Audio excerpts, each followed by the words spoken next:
Selamat datang kembali di channel saya. Sebelum lanjut, jangan lupa untuk mendukung channel ini dengan menekan tombol subscribe, like, komen, dan aktifkan tombol lonceng agar tidak ketinggalan untuk konten-konten berikutnya.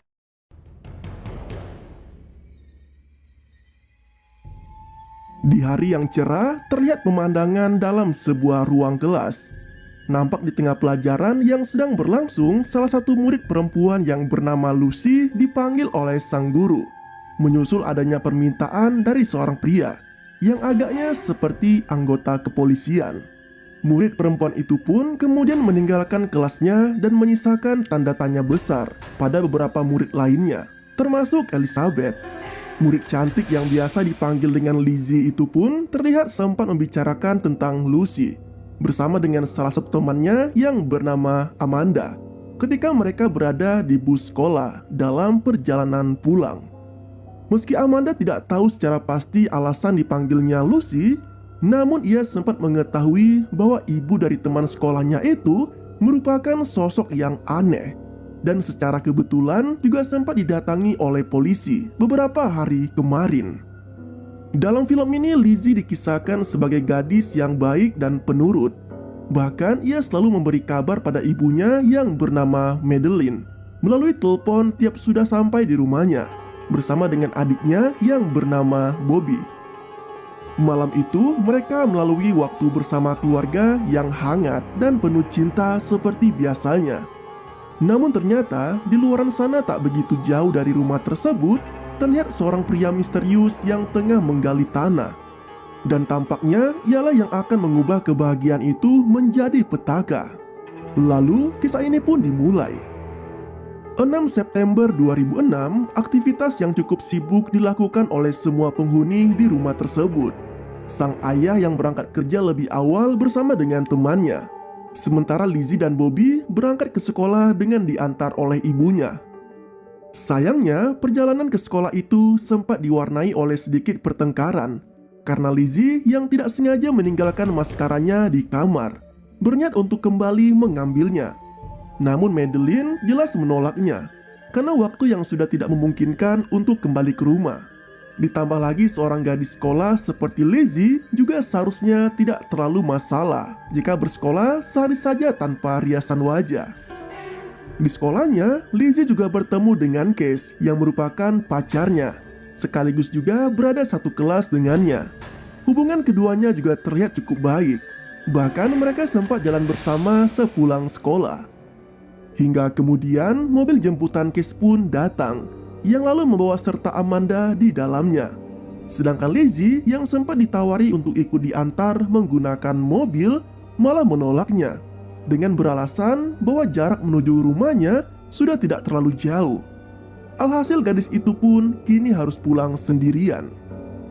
Dalam perjalanan tersebut, Lizzie yang benar-benar menyusuri jalanan di tengah hutan sendirian tiba-tiba dihentikan oleh seorang pria yang memanggilnya dari kejauhan. Meski awalnya merasa curiga dan tidak ingin menghampiri pria itu, namun pria itu mengaku bahwa ia merupakan anggota dari kepolisian. Dan alhasil Lizzie pun mau mendekatinya. Sialnya, pria itu langsung memborgol tangan Lizzie dengan mengatakan bahwa anggota polisi lainnya telah menangkap Bobby, menyusul ditemukannya tanaman ganja yang tumbuh subur di belakang rumah mereka.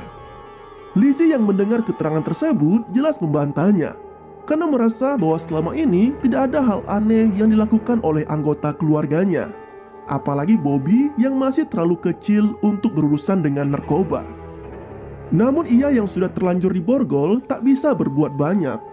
Apalagi pria yang mengaku polisi itu juga langsung mengenakannya sebuah kalung yang diakuinya sudah ditanam bom sehingga tidak memungkinkan bagi Lizzie untuk berontak meski posisinya sudah sangat dekat dengan rumah.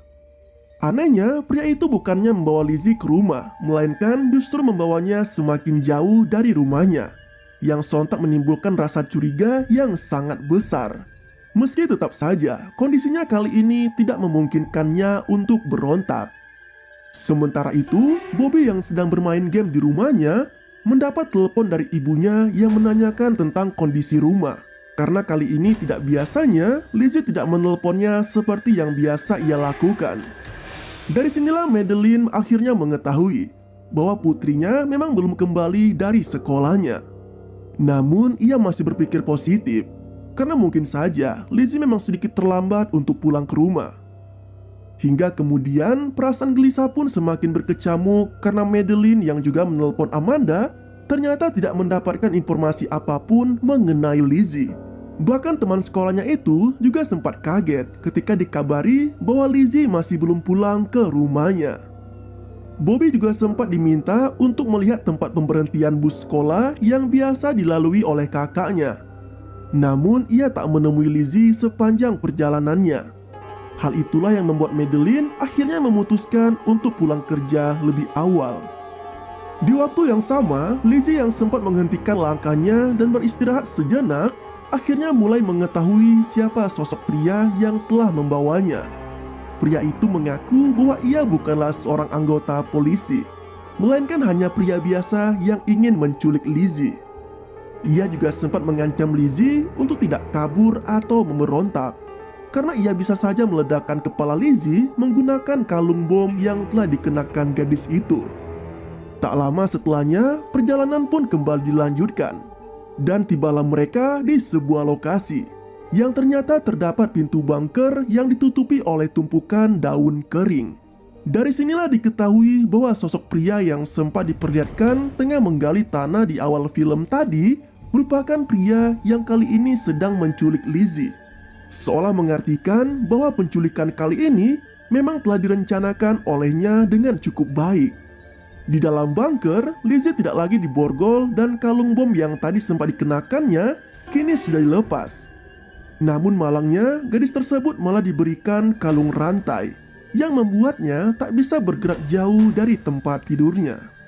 Dengan penuh kesedihan dan rasa takut, Lizzie sempat menanyakan nasibnya kelak di tangan pria itu. Ia nampak sangat takut seandainya harus mati dibunuh oleh penculik itu. Sementara itu pencarian yang dilakukan oleh Bobby bersama Amanda dan ibunya masih belum juga membuahkan hasil. Sedangkan ayahnya yang seharian bersama temannya di hutan langsung kaget karena mengetahui bahwa putrinya telah menghilang dan sampai saat ini masih belum ditemukan. Di malam itu juga, laporan mengenai hilangnya Lizzie nampak mulai ditanggapi oleh pihak kepolisian. Namun dari semua keterangan yang didapat, polisi hanya bisa menyimpulkan bahwa kemungkinan Lizzie memang sedang kabur karena pertengkaran yang sempat terjadi antara gadis itu dengan ibunya saat berangkat sekolah tadi pagi. Kembali ke Lizzie, gadis yang tak bersalah itu pun kini harus mendapatkan perlakuan yang tidak menyenangkan. Karena ia harus mau menjadi pelampiasan si penculik tanpa bisa memberikan perlawanan atau sekedar berontak. Sialnya, si penculik seolah tak merasa bersalah setelah selesai melampiaskan nafsunya itu. Ia bahkan mulai mengenalkan Lizzie dengan lingkungan barunya, termasuk semua fasilitas yang telah ia sediakan untuk bertahan hidup di dalam ruang sempit itu. Dari sini semakin terlihat bahwa selama ini pria itu memang sudah mempersiapkan semuanya dan merencanakan penculikan yang ia tujukan pada Lizzie. Bahkan pria itu juga kerap mengajak Lizzie untuk berbincang, seolah ingin menciptakan perasaan nyaman pada gadis itu, agar tidak terlalu murung karena merasa sedang diculik. Pria itu juga mulai mengungkapkan identitasnya dengan memperkenalkan dirinya sebagai Vincent. Hari pun berganti hari, dan pencarian masih terus dilakukan oleh berbagai pihak. Mulai dari teman-teman sekolah Lizzie yang menyebar informasi tentang kehilangan teman mereka, kepolisian yang dibantu oleh para relawan, hingga sang ayah yang terus melakukan pencarian bersama dengan rekan-rekan pemburu lainnya. Sialnya, sang ayah yang sempat melalui area bunker milik Vincent malah tidak mengetahui adanya bunker di sana. Sedangkan Lizzie sendiri yang menyadari adanya orang di luar bunker sempat ingin meminta tolong. Namun sayangnya Vincent yang menyekap mulutnya jelas telah membuat gadis itu semakin tak bisa berontak. Hal yang hampir sama juga sempat terjadi di hari lainnya, di mana yang melintas kali ini adalah sebuah helikopter. Vincent segera menutupi tubuhnya bersama Lizzie menggunakan selembar aluminium berukuran besar yang diakuinya bisa mengelabui tangkapan thermal cam sehingga suhu panas mereka tidak akan terdeteksi oleh helikopter tersebut. Keduanya pun kemudian kembali berbincang tentang masa lalu mereka, di mana Vincent mulai mengungkapkan alasannya hidup di bunker ini. Tepatnya sejak ia menjadi buronan polisi karena telah dihasut oleh mantan istrinya sendiri, yang selama ini benar-benar ia cintai. Hal itulah yang seolah menjadi alasan baginya untuk bisa kembali memiliki seorang wanita seutuhnya. Dan pilihan itu jatuh pada Lizzie. Keesokan harinya, Lizzie yang melihat adanya kesempatan untuk mengambil pistol sempat berusaha untuk menggapainya. Namun rantai di leher telah membuatnya tak bisa menjangkau pistol tersebut, dan justru malah membangunkan Vincent dari tidur lelapnya. Untungnya, Lizzie yang cerdik langsung berpura-pura bahwa ia ingin buang air kecil, dan Vincent pun percaya begitu saja. Seolah tak mau menyerah begitu saja, Lizzie kini mencoba memperdaya Vincent dengan berpura-pura bahwa ia sudah mulai terbiasa dengan sosok pria tersebut dan meminta agar rantai di lehernya bisa dilepas. Mendengar pernyataan tersebut, Vincent pun merasa sangat bahagia dan ia menuruti permintaan Lizzie dengan melepas ikatan di lehernya. Kemudian keduanya pun mulai mencurahkan perasaannya dengan kembali menikmati suasana yang sangat enak. Namun kali ini Lizzie mencoba untuk berfantasi dengan membayangkan sosok Keith yang sedang bercinta dengannya agar ia bisa lebih menikmatinya. Sejak saat itulah hubungan mereka terasa semakin dekat. Bahkan tampaknya kecurigaan sudah tidak ada lagi di antara keduanya, termasuk Vincent yang bahkan sampai mengajari Lizzie cara menggunakan pistol tanpa merasa khawatir jika gadisnya itu akan berbuat macam-macam. Vincent yang sudah semakin percaya pada Lizzie akhirnya mengajak gadis itu untuk keluar saat malam.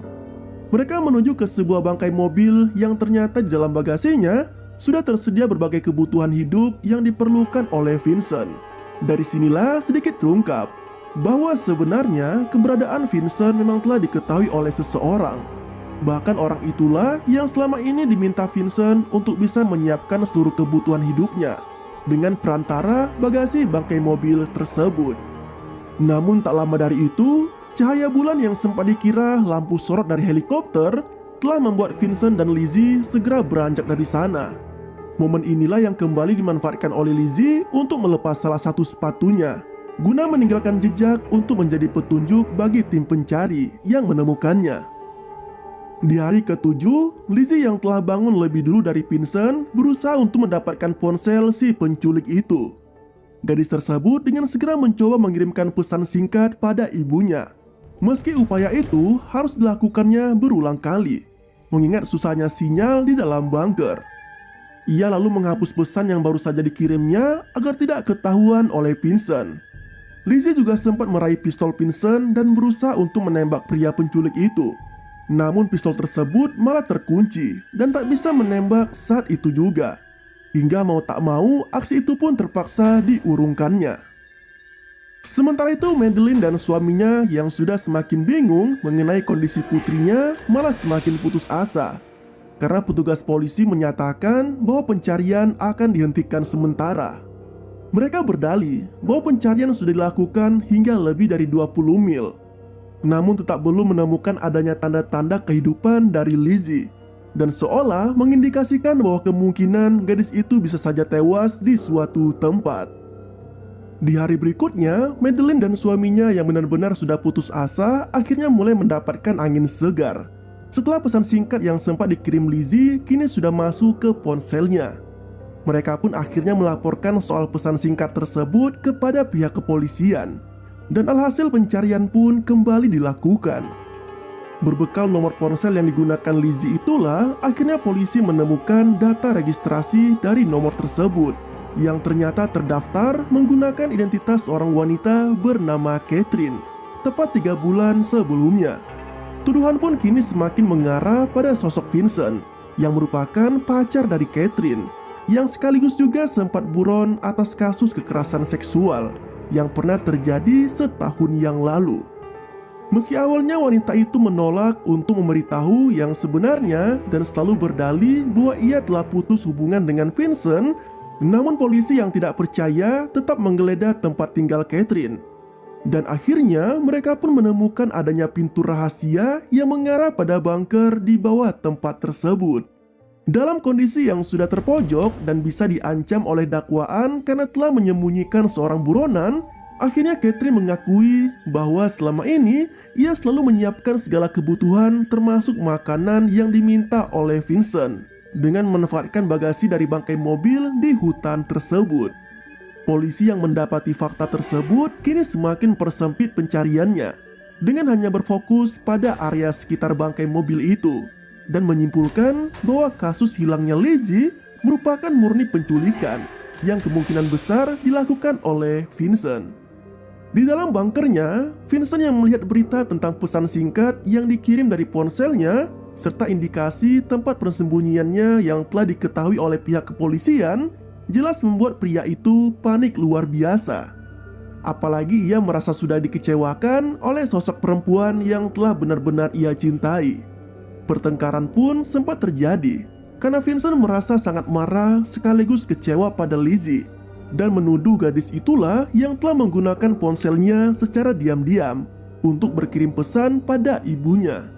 Dari sinilah Vincent mulai mengungkapkan kembali tentang masa lalunya, di mana wanita yang diakuinya sempat menjadi pacarnya merupakan Lucy, teman sekolah Lizzie yang juga sempat dihampiri oleh polisi di awal film tadi. Vincent ini merupakan pria yang mudah terbuai oleh cinta dan rayuan wanita. Ia bahkan semakin menaruh kepercayaan penuh pada Lizzie yang dijanjikannya akan menikah jika telah bebas dari kejaran polisi. Penculik itu pun lantas meninggalkan Lizzie di bunker untuk melihat keadaan di luar. Namun ternyata sosok itu tak muncul lagi. Hingga keesokan harinya, Lizzie pun memberanikan diri keluar dari bunker dan berteriak meminta pertolongan. Beruntungnya, petugas polisi yang saat itu sedang melakukan pencarian tak jauh dari sana bisa mendengar dengan jelas suara dari gadis itu. Alhasil, Lizzie pun berhasil diselamatkan.